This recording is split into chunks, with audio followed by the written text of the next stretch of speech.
kaupasta löytyy tällaista uutta oranssia energiajuomaa, niin pistetään se nyt makutestiin ja avataan se pyörän valolla. Katsotaan.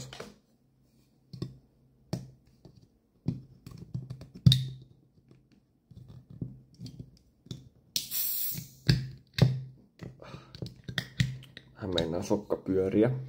Mennäänkö tämä vaikeeksi? Sokka ei suostu pysymään paikallaan. Mitä helvettiä? No niin. Pienet paletit se siinä tanssii, mutta aukesi kuitenkin. Katsotaan miltä maistuu.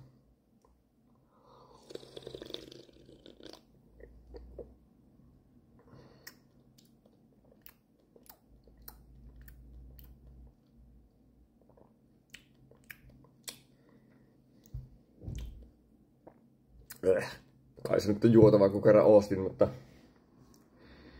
ei. En ostaisi toista kertaa.